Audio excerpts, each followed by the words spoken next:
I was 72 years old when I found him on Facebook. Thomas Reed, the boy who held my hand at the homecoming dance in 1958. We were 17 then, planning our future together. Then one day he disappeared. No goodbye, no explanation, just gone. For 55 years I wondered why. I married someone else, raised children, built a life. But I never forgot him.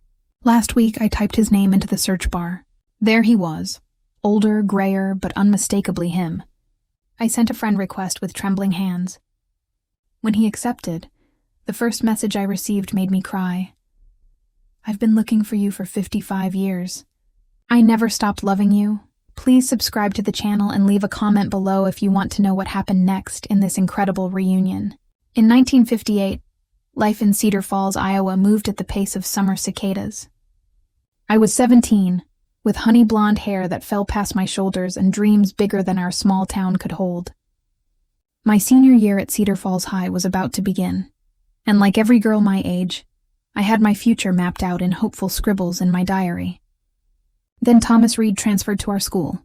He wasn't like the other boys, tall with dark hair that fell across his forehead.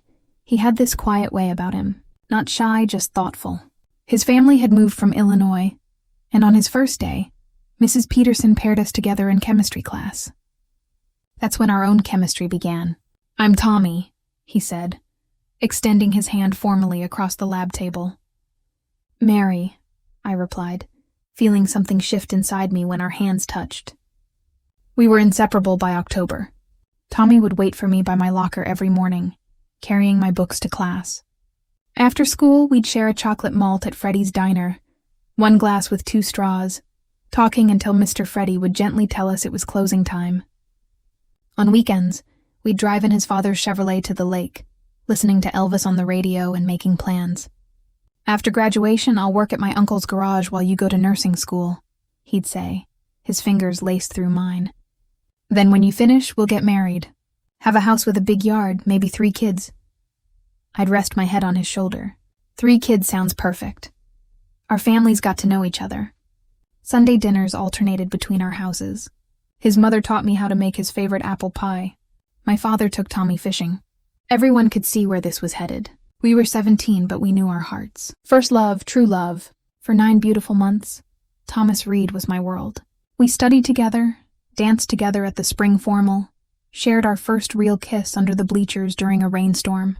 We wrote notes on tiny pieces of paper, always and forever, Tommy, that I kept in a small wooden box beside my bed. Then, on a warm August day in 1958, everything changed. Tommy didn't show up at Freddy's for our usual Saturday date. I called his house, no answer. Sunday, I rode my bicycle to his neighborhood, only to find moving trucks outside. The house was empty. The neighbors said the Reeds had left suddenly.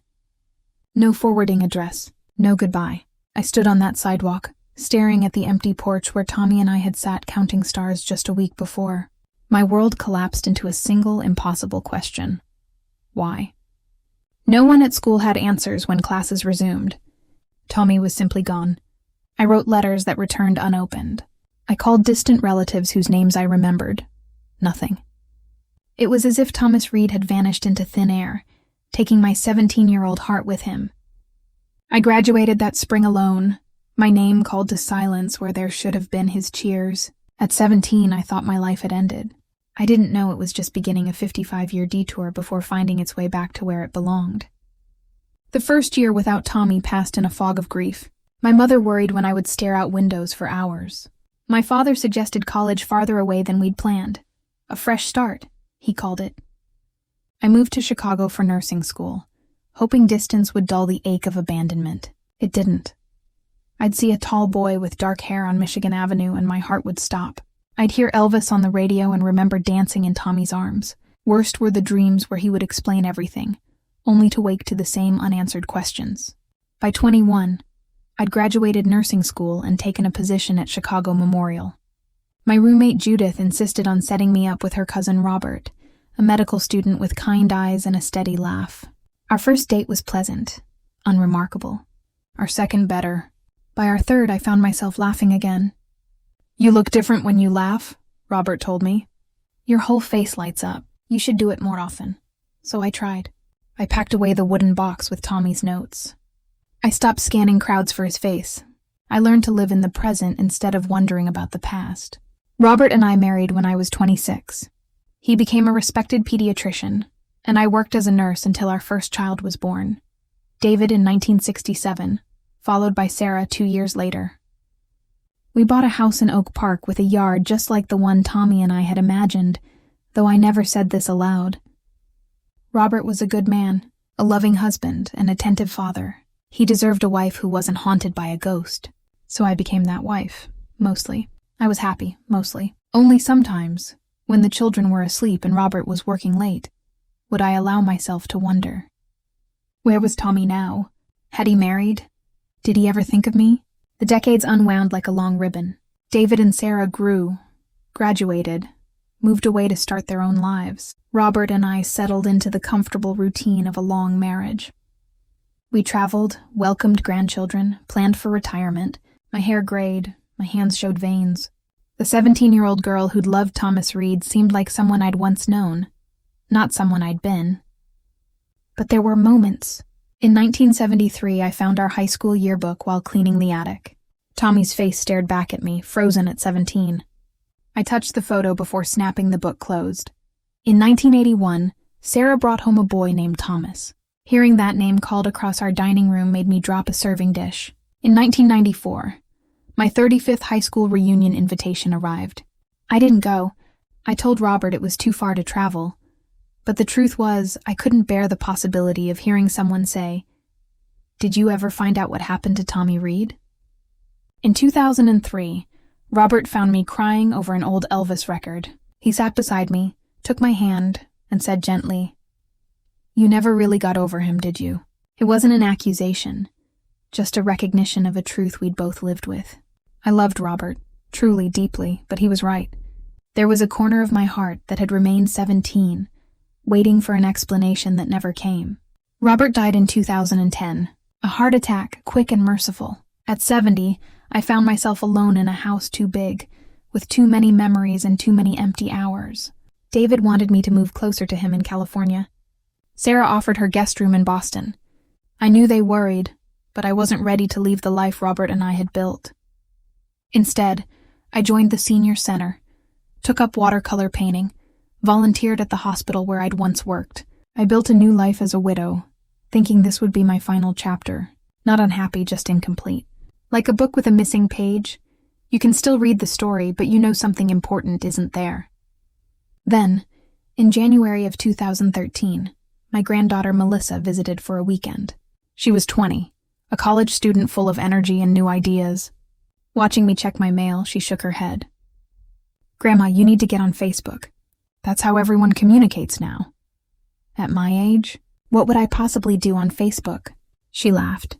"Find old friends. See their pictures. Keep up with family." She pulled out her laptop. "I'm setting you up an account right now." "It's super easy," I protested, but secretly enjoyed the attention. By Sunday evening, I had a profile. A somewhat unflattering photo, Melissa insisted, looked natural, and 3 friends, all family members. After she left, I intended to ignore this new technological intrusion. But one rainy Tuesday, boredom and curiosity led me back to the computer. I clicked through photos of my grandchildren, marveling at how different. Their world was from my own at their age. Then, almost without conscious thought, my fingers typed, "Thomas Reed." The search returned hundreds of results. Men young and old, from all over the country. I closed the laptop feeling foolish. What was I doing? He probably wasn't even on Facebook. And if he was, what would I say after 55 years? But the next day I tried again. This time I typed, "Thomas Reed, Cedar Falls High School." And there he was. The profile picture showed an older man with white hair, standing beside a lake.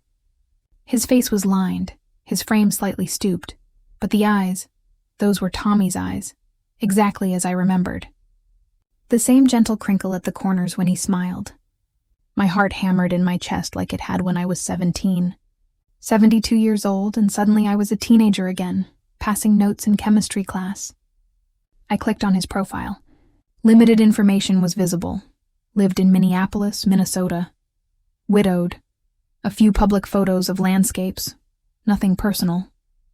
For 3 days, I visited his profile without taking action. What right did I have to disrupt his life? What if he didn't remember me? Worse, what if he did but wished he didn't? On the 4th day, David called.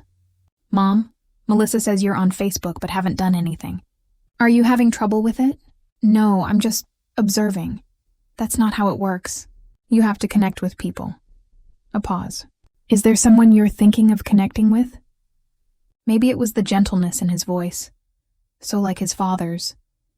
Maybe it was 55 years of wondering. Whatever the reason, I found myself confessing. I found Tommy Reed. Silence then. "The boy from high school? The one who disappeared?" "Yes." Another pause. "Send him a friend request, Mom. What's the worst that could happen?" What indeed? Rejection. I'd survived that once. I could again. That evening, my hands trembling as if with palsy, I clicked Add Friend on Thomas Reed's profile. Then I shut the computer and tried to forget what I'd done. 2 days passed. I busied myself with gardening, with book club, with anything to keep from checking Facebook. On the 3rd day, I could resist no longer.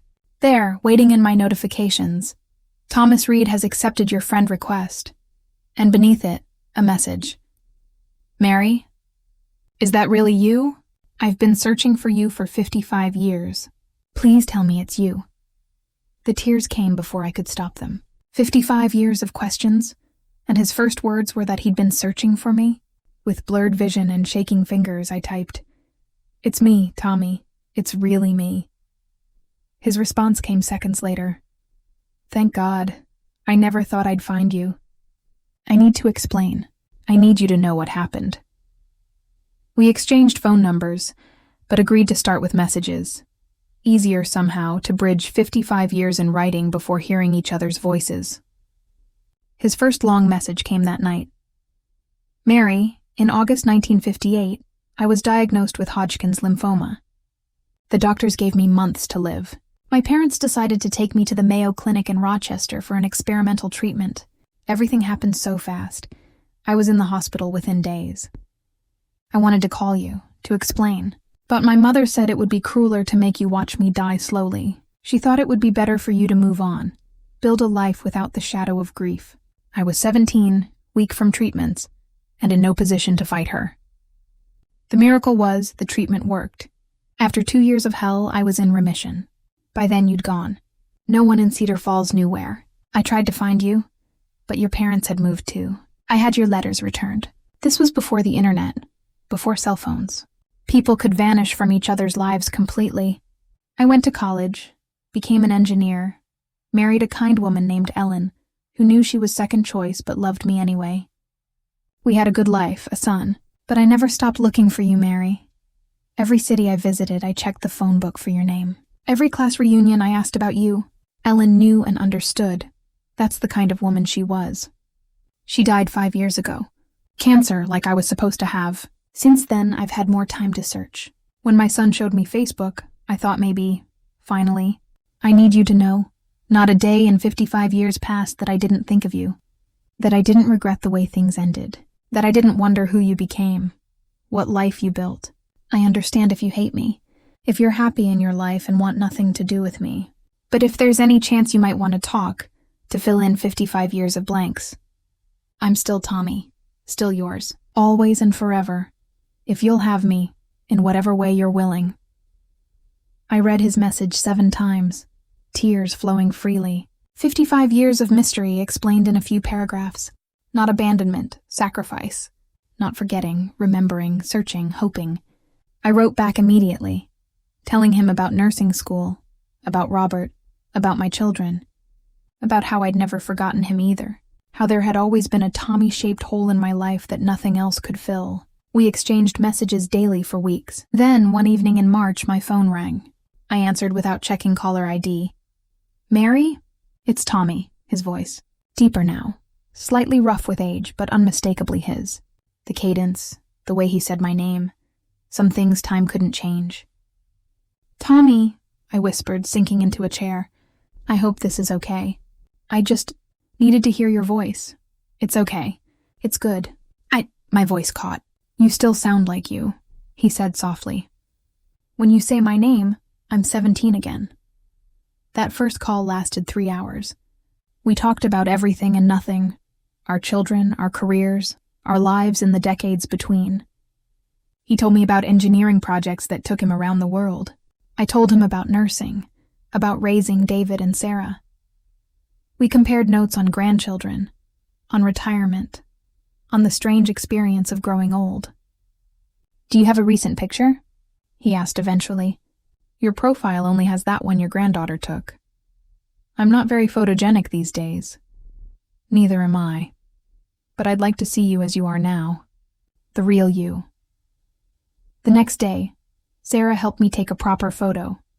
Me in my garden, hair neatly styled, wearing the blue sweater that matched my eyes. I sent it with trepidation. Tommy's response, beautiful. Just as I remembered, only better. Wisdom looks good on you, Mary. He sent one of himself beside his cabin in northern Minnesota. White-haired, slightly stooped, but still tall, still with that half-smile that had once made my teenage heart race. You still look like you, I wrote back. Just more so. As spring turned to summer, our daily calls became the center of my routine. Morning coffee with Tommy on the phone, evening calls that stretched until midnight.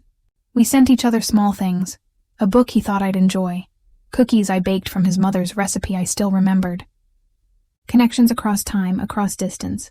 Then in July, after 4 months of calls and messages, Tommy said, I need to see you, Mary, in person.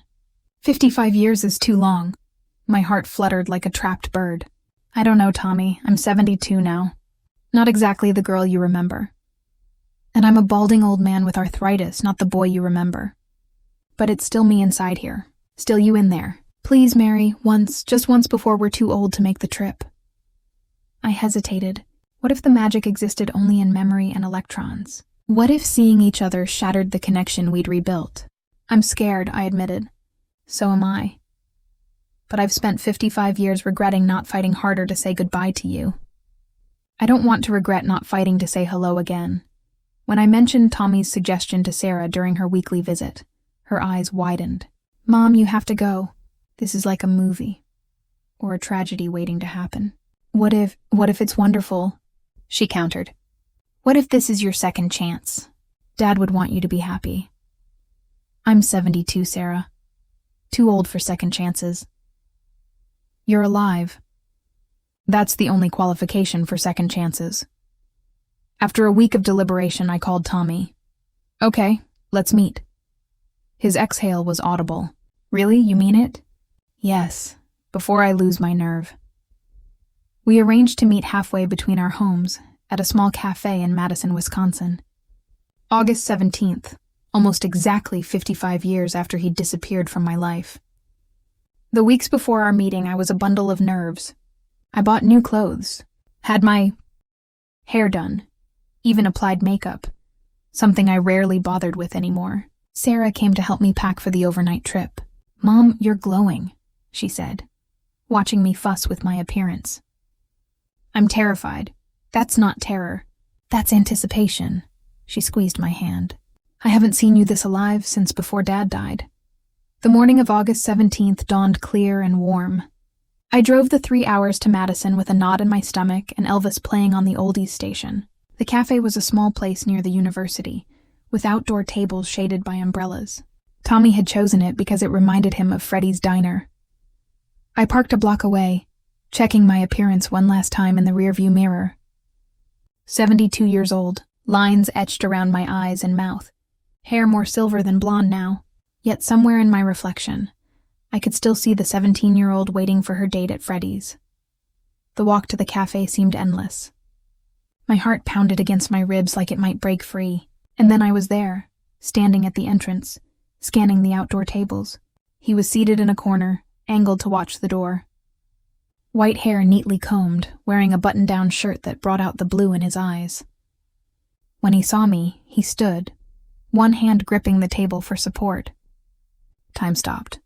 55 years fell away in an instant. Yes, we were both older, both changed by life and time and experience. But his eyes, those were Tommy's eyes. His smile, that was Tommy's smile. He was still there beneath the years, just as I was. We moved toward each other slowly, neither quite believing this was real. We met in the middle of the cafe, surrounded by oblivious college students and young professionals on lunch breaks. "Hi, Mary," he said, his voice thick with emotion. "Hi, Tommy." He extended his hand and I took it. The same electricity I'd felt in chemistry class shot up my arm. Some things, it seemed, time couldn't touch. He pulled me gently into an embrace and I went willingly. We stood there, holding each other, two 72-year-olds crying openly in a cafe while the world continued around us. "I missed you," he whispered into my hair. "I missed you too. Every day for 55 years. We sat at his table, ordered coffee that grew cold while we talked. Words poured out, stories and memories and questions. His hand found mine across the table, our fingers intertwining like no time had passed. "I looked for you," he said. "After I recovered. Your parents had moved to Florida. Dad's arthritis. No one knew where you'd gone, or they wouldn't tell me." He shook his head. "Then you married, changed your name?" "Robert was a good man," I said softly. "He knew, I think, that you were always there in my heart. Ellen knew too." Tommy's thumb traced circles on my palm. "We had a good marriage, a good life, but there was always a space," I finished. "A Tommy-shaped space that nothing else quite filled." "Exactly that. A Mary-shaped space." We talked for hours, barely touching our lunch. He told me about his son Michael, now a professor in California. I shared stories of David and Sarah, showed pictures of my 5 grandchildren. We compared lives lived in parallel, connected by an invisible thread that had stretched across 55 years without breaking. "What happens now?" I asked finally, as afternoon shadows lengthened across our table. Tommy's hand tightened on mine. "I don't know. I'm too old to court you properly, too set in my ways to change completely. And I've been on my own for 3 years. I'm used to my independence." He nodded, understanding. "But I don't want to lose you again. Not now that I've found you. So what do we do?" He smiled then, that half smile that had always been my undoing. "We could start with dinner tonight, and then we figure it out as we go." We had dinner that night at a restaurant overlooking the lake, then breakfast the next morning, then lunch before we had to return to our separate homes. Each meal, each hour together, cementing the impossible truth. After 55 years, we'd found our way back to each other. That was 7 months ago. Since then, we've fallen into a new rhythm. Weekly visits. He drives to me, I drive to him. Phone calls every morning and night. He's met my children. I've met his son. We've shared holidays, family dinners, quiet evenings just talking. Last month, Tommy asked me to marry him. At 72, it seems almost absurd. Starting over, building a life together with whatever years we have left. But when he held out his mother's ring, preserved all these years, I said yes without hesitation. "Better late than never," he said as he slipped it on my finger. Our story went viral after Sarah posted about it on Facebook. My mother found her high school sweetheart after 55 years apart. Now they're engaged. Local news picked it up, then national. For a brief, strange moment, we were minor celebrities, the poster couple for never giving up on love. Tommy and I laugh about it now, how at 17 we thought we knew what forever meant, how it took 55 years to discover we were right after all. Yesterday, we sat on the porch of his lake cabin, holding hands as the sun set. Our wedding is planned for June. Small, just family. Michael will be his best man. Sarah, my maid of honor. At 73, we'll start our life together, picking up the thread that was dropped in 1958. "Do you ever wonder?" I asked him. "What would have happened if your parents had let you call me? If we'd stayed together through your illness?" Tommy was quiet for a long moment. "Sometimes, but then I think maybe we needed 55 years to become the people who could appreciate this." He squeezed my hand. "At 17, love is a promise. At 73, it's a choice.